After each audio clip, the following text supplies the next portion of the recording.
Il se barbouille de glavio, plein la bouche. Je lui en projette 2 autres encore, au ras du cou. Il est gluant. L'Angèle, ça l'émoustille. Elle en prépare un la garce, je l'entends. Lui, il se ramène les bronches, sur quoi, rac! En v'là un, Sophie qu'en prend un dru, bien giclé. Elle en pleure, la môme, mais elle se révolte. Elle veut se jeter par la porte. On n'a que le temps de la renfoncer. L'autre mastoc, il veut ma peau. Il peut pas, c'est trop étroit. S'il se lève, je vais y refiler un grand coup de talon bien vache dans les burnes. J'ai déjà mon appui tout prêt. Il me couvre de glavio, les mômes aussi alors. J'ai plus de crachat dans la bouche. Le taxi est devant la porte. À se cracher, on s'est plus aperçu, tellement que c'est Quentin qu'ouvre la porte. Je vois que vous vous amusez. Qui fait alors? Julien qu'en a encore. Qu'est-ce que c'est encore que cet autre pourri qui vient ramener? Et il attaque Quentin d'un gros mollard à pleine volée, qu'il en a une grimace sur toute la tronche. Au sang, Qui lui répond. charogne. Tiens, en voilà! Qui recommence l'autre. Je peux cracher pendant un an, moi. Je veux pas qu'on m'emmerde. C'est le nouveau placeur qui remplace Mimile. C'est un mutilé que je fais à Quentin. Il est bien. Qui répond. Ça promettait. Et je reste 3 mois. Qu'il a dit pour s'expliquer. C'était pas tout. Il prend l'escalier pour monter, Julien. Allons à Lorient pêcher la sardine. C'est pour qu'on sache qui il est qu'il explique. Tous descendent des pioles. Homme et gonzesse, c'est Mabel qui monte, et Boro, et Hugenbitz. Et je vous emmerde tous, hein. Qu'il fait Julien. Et c'est bien compris. Si vous n'êtes pas d'accord, et je vous pisse au cul. Et voilà ce que je suis venu vous dire. À boire. On a bu tous. On observait. On ne pouvait pas bien imaginer ce qu'il allait se passer avec un engin pareil. Déjà que la situation était plus tenable. Je dis à Angèle, faut mieux que tu partes avec ta sœur. Va demeurer avec elle. Purcell y trouvera rien à dire. J'irai te rejoindre plus tard.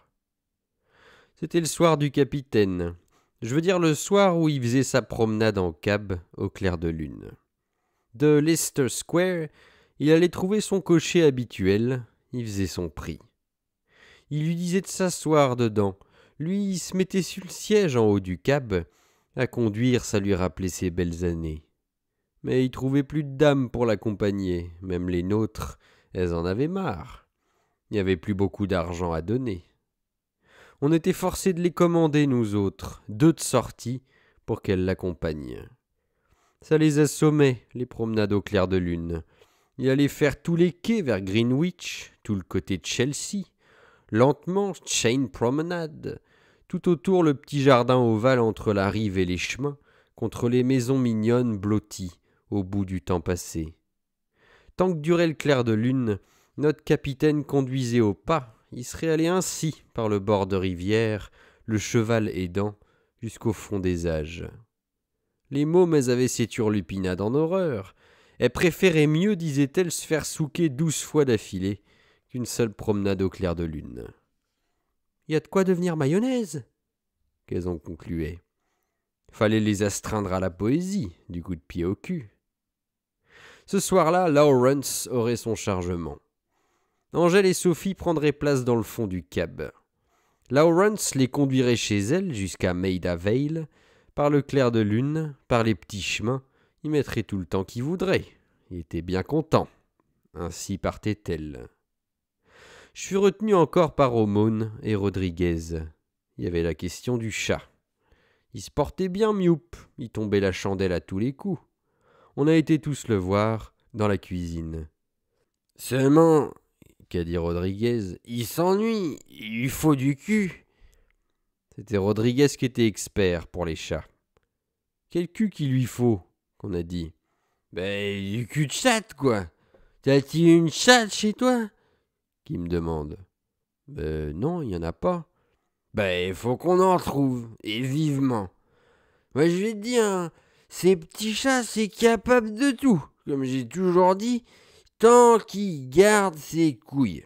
Mais il faut le rendre heureux, alors. Autrement, il va mourir ou se barrer. Merde, qu'on a dit.